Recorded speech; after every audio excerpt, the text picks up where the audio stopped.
what are the core competencies your brand need to have? And then the founders, where are you weak in a core competency that your brand needs to have internally? I totally agree. And part of that can also be summed up as like redundancy. You need way more people in your hiring pipeline than you probably think to actually be able to sustain that. Yo, Ecom Scaling Show, episode 8. Dylan, what's up, dude?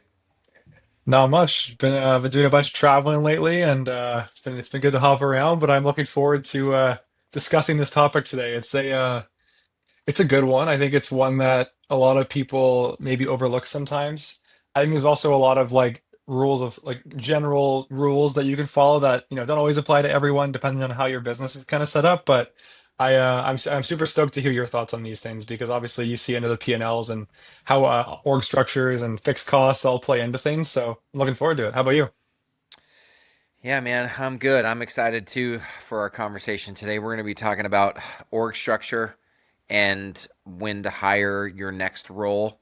Really, how to think about bringing on fixed overhead, right? As Yeah. you're scaling your business. We've talked a lot up to this point on this show about contribution margin dollars, like the lines of the P&L above fixed overhead, right? But now it's time to talk a little bit more about um, OPEX and like how to think about scaling them. I'm curious when this is on topic but kind of off topic.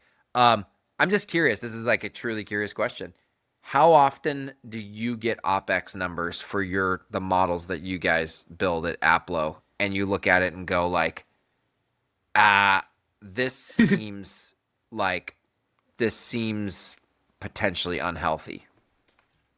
I think that if you asked me this question like 2 years ago, I would have probably responded with like a fairly high percentage. I think that a lot of brands have been forced in the last 2 years to kind of be more responsible with their expenses. But there's still a good amount where we see like concerningly high fixed costs. I'm not sure if I could. It'd probably be somewhere in like the 20 to 30% range. And like we can debate where it lives on the gradient between like great to terrible. And like sometimes a lot live in kind of the okay range. I think there's also different times where it may be appropriate to be a little bit heavier on costs if you're expecting healthy growth and profitable growth. But it's definitely a common issue. And I think that it is more so common for brands. I almost see it like most commonly in like mid eight figure brands scaling it mid eight figure and above, where like they haven't really stayed up with the times of like how few people or how few teams or like with all the advancement in AI and tooling, how fast and how much you can get done with less people. Yeah. And then sometimes I also see it ironically in like low to mid seven figure brands where they just have this perception that they think they need to start hiring for everything and anything, and that's going to be the unlock for their business. Um, those are kind of like it's almost like the smallest brands and the biggest brands we see where sometimes that number gets a little bit odd. Curious your thoughts on that too. Okay, so a couple things. Here are some things, some like strategic guidelines that I think about as a CFO and that our CFOs at Free to Grow try to incorporate into our frameworks. Keep in mind, there's not a perfect answer. I want to be super clear about that, right? There is a lot of wiggle room for nuance that's specific to your brand. That's why we have a that's why I like to have like a number of different frameworks to pull from, right? So here's some of the top ones, and then we can dive into any of them if we want to. One is um, how much do you have insourced in terms of your operations? That sets what that percentage of revenue of like what OPEX should sit in. So for example, if you have your own warehouse and your own manufacturing versus if you use a 3PL and you use contract manufacturing, you cannot set targets or guidelines for OPEX for those two different business models the same way. You have to set them unique for each one. So that's one framework to think through. The next one is I like to try to I think a lot of brands are like, "Hey, what's the magic metric that that basically defines success for a new hire?" And I'm like, "Look, there isn't always one, right? There isn't always a magic direct." And so the framework is like to have a discussion around what is this person going to do to advance your strategy, right? One, what is this person going to do to advance your strategy? Two, what is this person going to do to increase contribution margin dollars? Because at the end of the day, I know we talk about contribution margin a lot, but like I just had this discussion with a brand the other day. It's like, hey, can I bring on this creative, this in-house creative, a marketing manager who just does creative? And I said, okay, well, let's talk about the strategy, right? Let's talk about your marketing strategy. Why is creative what we want to invest in internally? And he's like, look, our brand has very specific, like our brand promise is key to like people wanting to work with us. It's a very mission focused brand.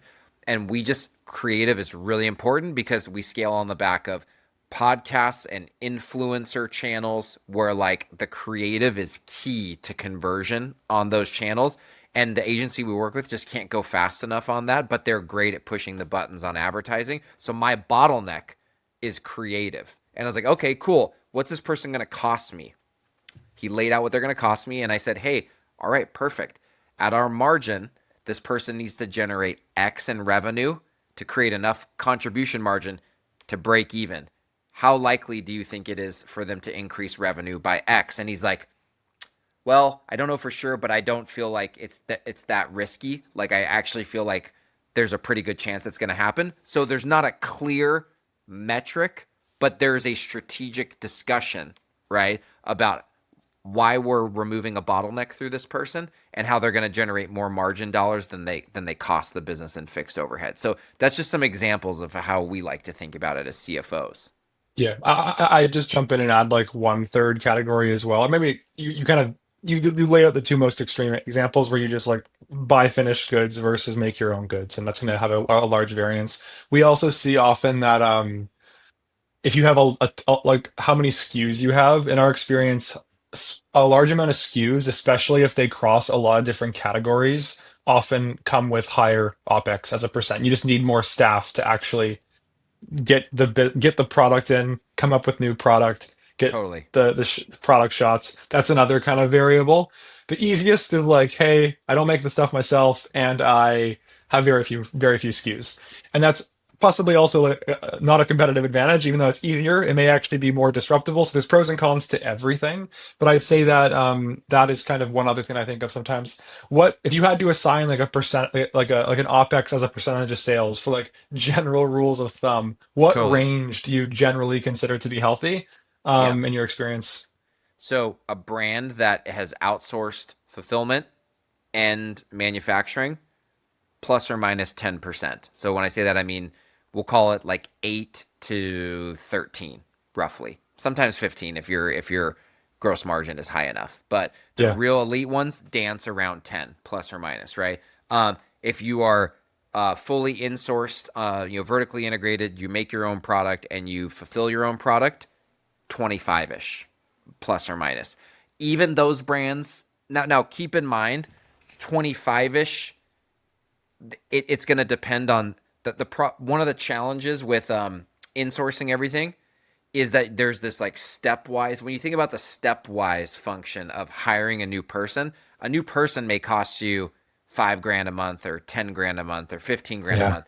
Increasing factory capacity may cost you $500,000 or $150,000. So the stepwise, the reason I'm pointing that out is when you have to increase capacity of people and you're outsourcing most of the like operations, you may be at 10% and you may go up to 11 and then increase revenue and come back down to 10. Whereas if you're vertically integrated, you may be at like 22% and go up to 30, and it takes like a year to get back down to 25. So Yeah. there's you also have to think about not just the percentage that you're kind of like sitting in, but when you're increasing fixed overhead ahead of revenue, how long are you sitting in a little bit less of an efficient fixed cost efficiency situation? Because at the end of the day, that's what you're doing is you're making an investment and then you're trying to pay it back, right? Yeah.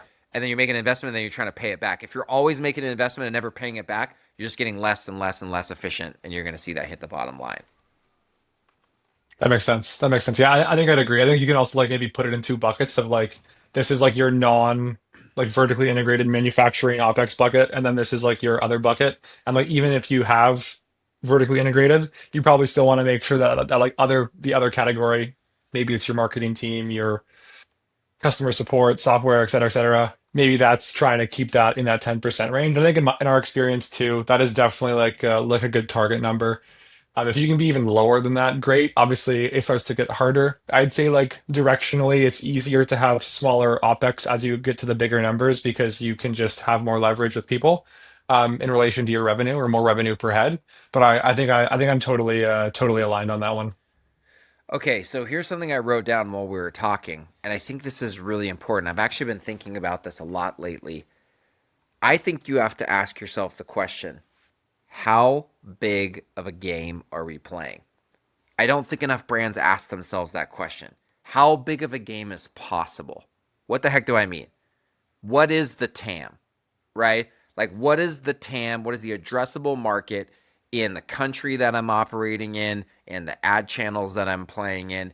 I'm not saying you can figure this number out perfectly, but what I'm saying is you do need to go through an exercise of this because whether we're talking about whether you're not vertically integrated and you're talking about bringing on outsource help or in-house people, or you're vertically integrated and you're building your own operational capacity, you're ultimately making a capacity decision as you're hiring. You're trying to increase your capacity to increase volume. Generally speaking, that's generally the game we're playing. But you got to be honest with yourself about how big of a game you're playing. Because if I go look at Guardian Bikes, for example, the brand that I helped start and scale, they're playing a huge game right now. They're building. We've built our own factory in Indiana, and they keep it. You can just Google Guardian Bikes and what they're doing. They're buying all this machinery and they're increasing throughput. But we also know that tens of millions of kids bikes are sold every single year in the US, right? And if you do the math, it's billions of dollars of potential market share, right? If you have a product category where that TAM doesn't exist, you need to be careful. Whether it's vertically integrated or not, you need to be careful about investing in capacity that's bigger than the game you're playing, right? So like this is a really important strategic question to ask yourself. How big of a game are we playing? How big of a game is possible to play? Really important. Yeah, I think and if you are playing a smaller game, and if you want to kind of put that more in the bucket of like lifestyle business, if you want to call it that, less so for going for like swinging for the fences, huge exit outcome. You probably want to be more conservative on your hiring as well. Like how do you optimize more so for having as few team members or as small of an OPEX as possible? Because you're not necessarily going to get that leverage on those incremental heads in the event that you can't scale revenue to the degree or as linear in proportion to your variable costs and ad spend. So I think that sometimes it's like I totally agreed is like actually taking the opportunity to look at the opportunity vehicle that you're in and acknowledge what it is. And maybe it is possible to go way higher, and oftentimes it is. But sometimes it's just natural constraints based off of the market or the channels you're selling in. Like maybe D2C can only handle so much. Maybe you have to be on the Amazons, the wholesales, et cetera, et cetera. For sure. Yeah. So like one thing that we kind of bullet pointed in preparing for this is like this question of how to prioritize who to hire next. So one thing I mentioned was hiring to achieve a strategic goal. The next thing I mentioned was hiring to remove a bottleneck, right? Are there any other thoughts that you have around like thinking about how to prioritize who to hire next? I think like the general direction of thinking about it on like a contribution margin basis. I also think that when it comes to figuring out who to hire next, you also have to realize that sometimes you have to like if you have like three different roles you're trying to hire for that you think can create contribution margin, you often want to make sure you're also doing it in a way where you're maybe rolling things out like one at a time. So like one thing that I've seen, one of the most common mistakes I've seen made, and it's not necessarily a direct answer to your question, but instead of bringing on like one person a month, you might bring on like five people in 1 month, and it's all relative to how big your business is. So maybe for you, bringing on five new employees in 1 month is not a lot, but you're generally in our experience you're going to have more success if you like draw out the hires a little bit longer if it if it's possible to do so. If you obviously have an urgent need, maybe it's not. And then in that process, have more time to train the people and actually identify them if they're a good fit. Because we've seen some 100%. brands, we've seen some brands bring in like 5 new people in 1 month. None of them get proper training because the person who's supposed to train them is stretched too thin. So it's also not about just like trying to go and solve everything at once. It's about doing it gradually. And then the other thing too is that that I'd also call out, and this is more so for larger brands, but like, and this isn't actually even hiring, but for like, and this is one of the benefits of an agency. But if you have in-house people and they're like mission critical to operations, you have to have a redundancy pipeline. Like always be looking for that person who could replace who's currently in that seat because you don't know for sure if they're going to be if they're going to be with the company in 6 months, 3 months, a year, etc. So there's also like a risk management approach to hiring and recruiting as well to make Yeah. sure that you have some key roles covered. Well, and I think the other thing that that's popped into my head while you were talking. First off, I totally agree about like how quickly can you onboard a new team member for maximum impact being a very important consideration. I've been a part of blitz scaling before, and one of the most common casualties of blitz scaling is like this group of new employees who are sitting around who want to be engaged and who want to do good work, but they're like waiting to be trained, right? And so like Yeah. that's the management that's a management kind of strategy that you definitely need to be thinking about. But here's like this is actually a question that I'm posing to both of us. It's this debate. This always comes up. Do you hire the individual contributor first or the leader of the function first?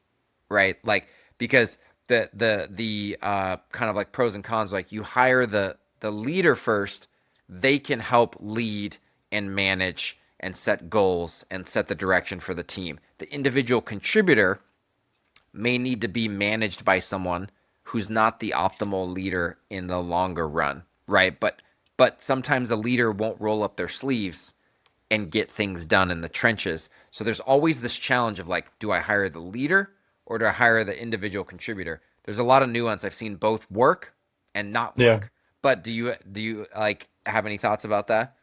If you as the owner are still at a point where you are capable and want and you're at the size where it makes sense, so it's like not a waste of your time, or a bad use of your time, I should say, to manage the person yourself, I think that generally bringing on someone who can be the primary contributor first probably makes the most sense. And if you're not going to do that, bring on the leader with and make sure it's very clear in the job description or whether it's a contractor, et cetera, like to make sure they understand that the goal here is for them to eventually lead a team. But on day one, week one, month one, whatever, they are going to be responsible for actually pushing the buttons and doing the day to day as well. And that there's pros and cons to that because sometimes when you're trying to recruit the best person possible for a role like that, you'll actually have that inclusion of responsibility may not actually be of interest to some people. So For sure. that's where the pro and con lives.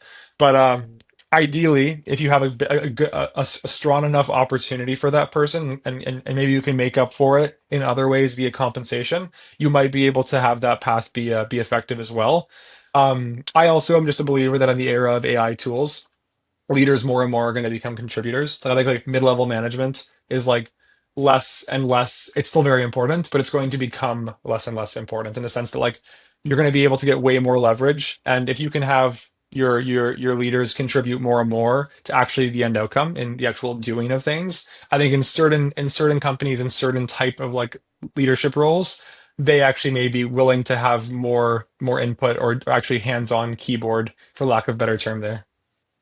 So the more businesses that I help start and scale, the more that I'm actually realizing a key factor, AI or not, because the AI can't do this well, if at all, is to ask yourself in terms of like leader versus individual contributor as the next hire, to ask yourself how many human relationships need to be managed. And it's because only AI assisted or not, you a single person can only manage so many other human relationships, and so much of leadership and management is actually just relationship management, is human relationship management. And so Yeah. I've started to realize where I may need to fast track the leader is if I'm already close to like 5 to 7 relationships need to be managed, right? Like Yeah. right off the bat. I need a leader who can manage that many relationships and is good at doing that, which is not necessarily always the individual contributor. If I have someone who doesn't, it's not required to manage 5 to 7 relationships with other humans, and you just need to get stuff done, then it's more likely that an individual contributor is the right next hire. Um, the other thing that I wanted to mention too is like I actually think a lot of it has to come down to strategic thinking. This is different for every brand, but strategic thinking around what core competencies have to Yeah. exist in your business uniquely. Like you can't outsource that. Like our business needs to be good at this. Like I know some businesses that are in weird, I don't want to say weird, it's a wrong. They're in obscure product categories, super hyper niche, and there's certain things that they just have to own internally probably for the rest of their existence, but they know that. They know they've got to own that because it's a very unique thing about their brand, and they're never going to outsource that, right? So like, what are the core competencies your brand need to have? And then the founders, where are you weak in a core competency that your brand needs to have internally? And that's a great litmus test for if you need to bring on potentially another leader to supplement your weaknesses.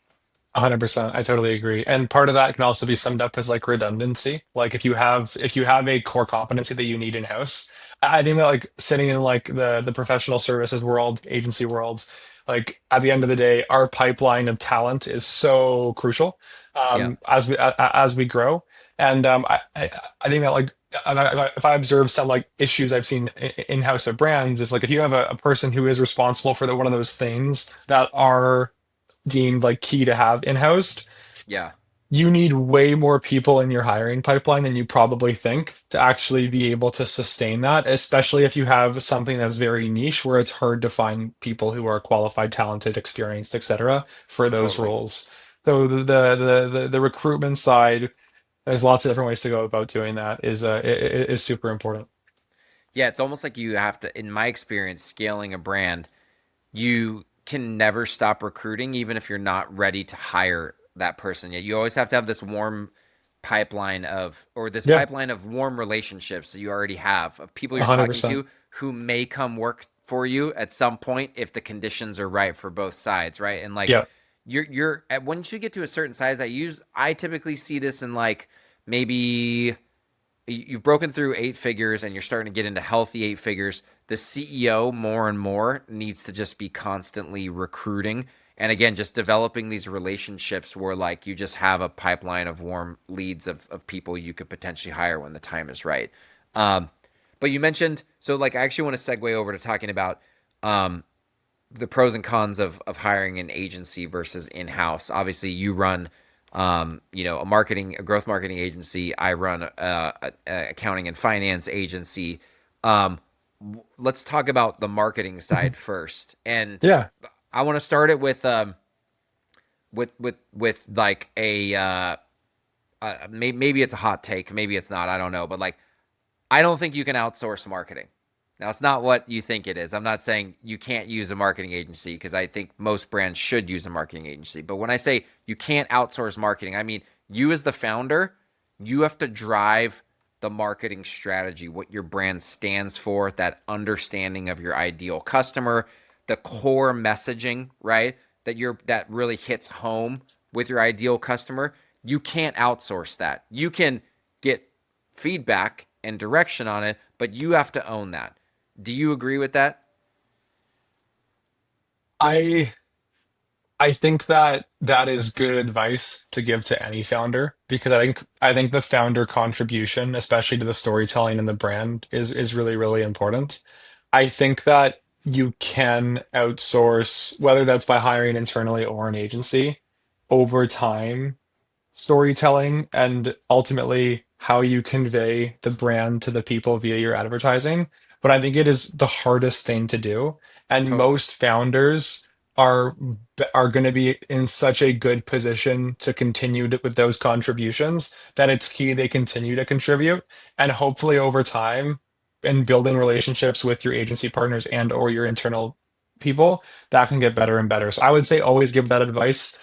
I always give that advice too, is like we value when clients contribute to the strategy of the specifically messaging and storytelling of the brand.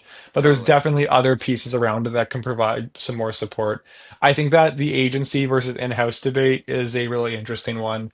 I think there's pros and cons no matter how you cut it, and there are just certain roles and certain periods of time where one just generally makes more sense over the other. My first general rule of thumb when I get asked this question is ultimately you're trying to hire the best person possible.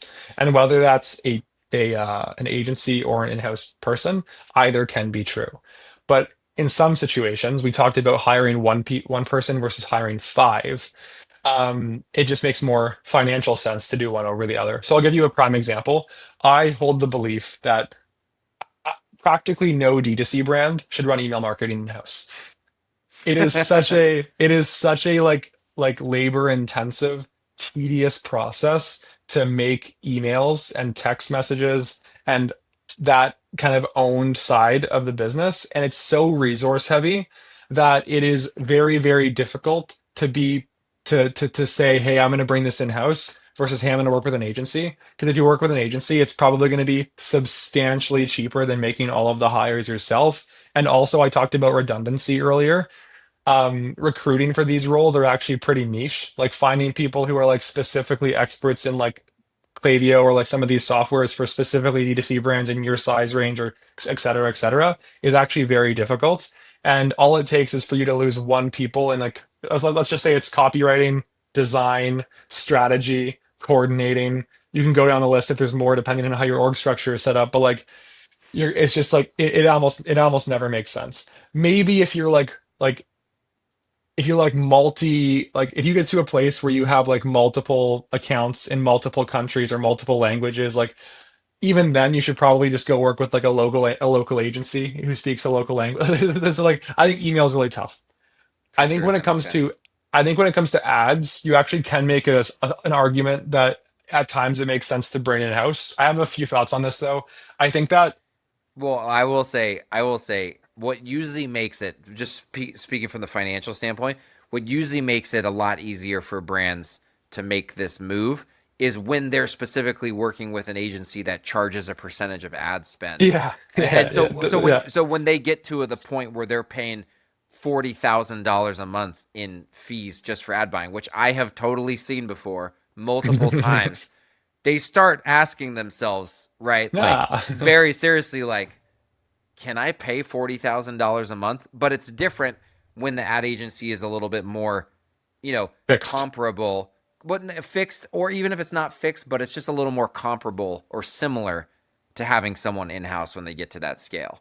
Yeah, I think that so like my suggestion if you're going to hire a marketing agency is especially with ad buying is ask to speak directly to the person who's going to be doing your ad buying. That is like a key Totally. thing because this person you talk to on the sales side of an agency and the actual buying side is different. And you want to make sure you understand that. You also want to understand like what their pipeline is for, having other people on the team do that in the event that that person ever left the team. There's just some basic general rules of thumb. I think that with ad buying specifically, because it is more strategy heavy and less labor heavy, especially nowadays as creative and offer are becoming the biggest levers you generally have, you can definitely do it well in house, but if you do it well in house, I generally would advise that you have either an agency or someone who has access to a lot of data also come in a consulting capacity to give guidance on what's actually going on. Because if you have an in-house person, they're just probably not seeing as many ad accounts and as much data and as many trends and as many new things. Like one of the benefits of being an agency with our partnerships with various ad platforms is we're talking to so many reps from these companies on an ongoing basis, getting early access to things, learning about new things, et cetera, et cetera. So I'd say like generally, especially if you're like seven figures, low to mid eight figures, it probably makes sense to do ad buying with an agency. There are Yeah. definitely scenarios though where you can find someone truly excellent you can bring in-house. Media buying is not a full-time job, not even close. So if you do bring someone in-house, you probably want to take the path of making sure they're also having other responsibilities in the business. Maybe that's working on landers, maybe it's partially like an e-com manager, but there is or maybe it's creative because creative is the most labor intensive part in all of this. But that's kind of directionally how I think Yeah. about things on in this category. John, how about you? Yeah. So there's a couple interesting things I want to build on. One is, um, what I have seen work well for brands that are they're growing fast, they're getting to like healthy eight figures, like 25 to 30 million plus in revenue. Um, Now, keep in mind, this is hard to do. Okay. So, like, I'm going to caveat this. What I tend to see work well if you are going to hire someone in house, right, is hire a head of marketing or a VP of marketing, whatever you want to call them, that is the owner of strategy, but they are an excellent ad buyer as well. And now, keep in mind, this is hard to find. Okay. But I've worked with several brands that have had incredible heads of marketing, VP of marketing, or even they just call them head of growth, right? But they effectively ran the marketing function. They understand ad buying at a very, very deep level. But as you mentioned, Dylan, it's not a full time job. So they're working on strategy and other parts of the marketing funnel. I will also say, too, one thing you didn't bring up that I definitely see as a clear driver of need to bring someone in house sooner rather than later is when you're running multiple sales channels, right? Like, it doesn't guarantee that you need to bring someone in house, but like, I'll give you a prime example that I see all the time. You got one agency doing Amazon, another agency doing, Facebook and Google. We know there's a halo effect, but they're primarily, trying to drive D2C revenue. Maybe there's a growing wholesale, component to the business. You tend to need someone in house to coordinate the efforts and the strategy across all of those channels. What revenue size, it depends, but like it's hard to get those partners all aligned without a strong person, in house to kind of like drive all that. It's not impossible, but I generally see that. I like I so I want to I want to be clear on my take on this specific point because we often, especially for Amazon heavy businesses, will actually measure D2C and Amazon performance together, and how that gets. I know we're planning on talking about this topic soon, so looking Yeah, forward to it'll that be a one as good one well. for But sure. the if you have like a series, it's generally easier to do Amazon and D2C than it is D2C and wholesale, but you can do it with wholesale too. But I'll also use Amazon and D2C for the example. Is like if you are spending meaningful ad dollars on either platform, you can look at them by individual channels, but you generally also have to be looking at them as just one combined like digital channel. And you can feel free to Totally. add other marketplaces on there and make sure you understand the respective gross margin profiles of each of those channels because different fees, different costs, etc. So I think that like that's an example where like you don't even necessarily need like a head of marketing or a VP of marketing for that. You could just have like a general e-com manager who's just responsible for making sure all the data gets shared. But then you have to work with an agency who's understanding and willing to look at your cost structures to properly recommend spend across your media mix across multiple channels as well. I think that that's just one thing to note. And I think that is like the Amazon D2C piece is crucial. So like yeah, generally I would agree. You probably need someone in house at that point who understands and can help at least with the coordination of that. And then you at Well, least need and one vendor. I was gonna say, just as important,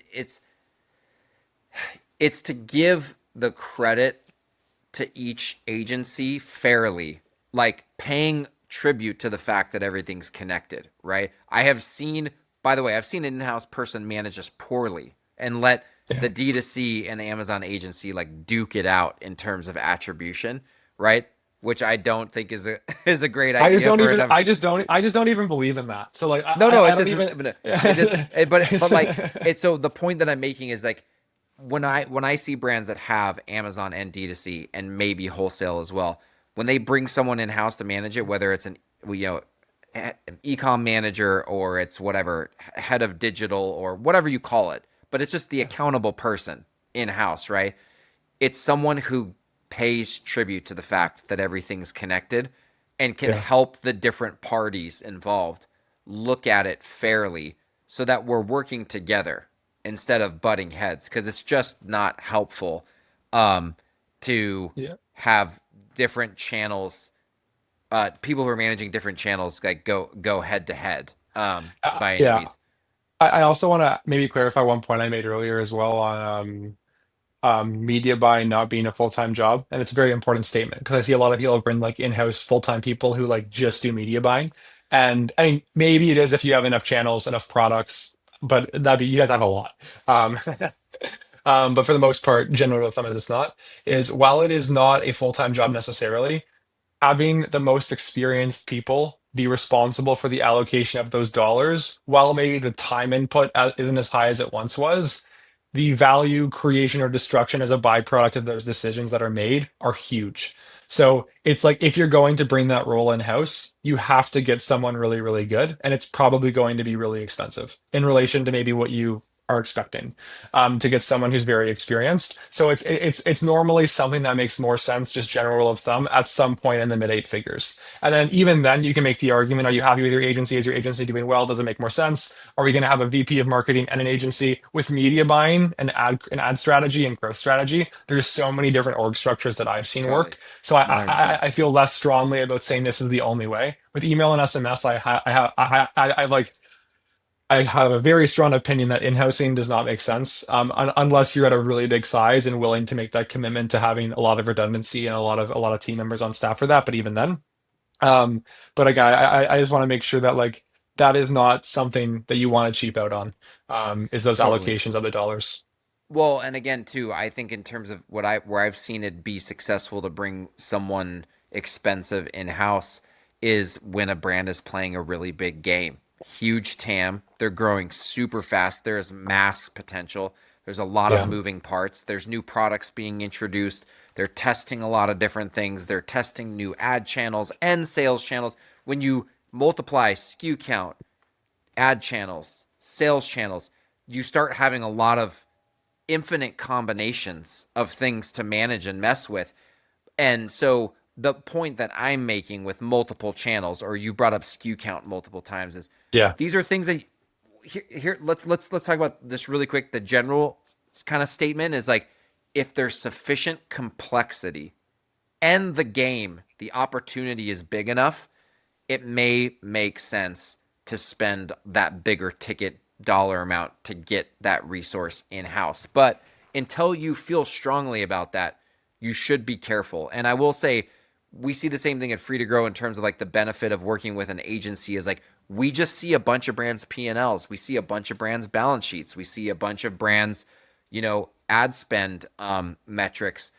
The shared learnings and the ability to apply like learnings from other brands to your brand is a real thing. And we didn't even realize how much of an advantage that was going to be until we started doing this. And we're like, oh man, we know so much more than just the one in-house CFO who works for a brand full time and is not exposed to all this stuff. And additionally, I've become a better CFO by starting Free to Grow because I learned so much from the CFOs I work with are like they're really badass in a different thing than I am. And so like it's this kind of mind share of like just being a really good ecom CFO. And so anyways, you can get a lot of I mileage out of agencies for that reason as well. Yeah, and I think like my biggest advice to someone who's currently working with an agency who wants to bring things in-house would be upfront and transparent about it with your agency. I think that can actually be a good thing because ideally like, they can actually help you with that process. Maybe they stay on in a consulting capacity, or maybe it's just like there's some like serious overlap period working Sure. alongside that new in-house person to help them get up to speed on things. If I think about some of the largest brands we've worked with, going back to my point about the uh, the leverage you get out of the dollars, I think that one of the key roles and responsibilities that I would generally be more confident in saying it's worth being slightly overstaffed on is actually the oversight and distribution of your dollars because it's just so Yeah, high leverage if you do it better. totally. Where like we've Totally. had situations where like there's an in-house CMO who really understands media buying who could probably do it all themselves, but we're just there too because we Totally. also provide value in a different perspective. And you can make an argument there's like some duplicate costs there. We've even had it where there's a CMO, an in-house media buyer, and us. So there's like three people who could arguably all do the job. There may even be situations that have where there's more people than that. But Totally. it I've all seen it it. all depends on where you are in your growth trajectory and ultimately what you can afford to do. But a high enough scale, it's just worth it for the extra opinions. Totally. Totally agree. So a lot of good stuff here, man, on org structure and how to think about hiring your next role. Any final thoughts? I think that a few final thoughts are.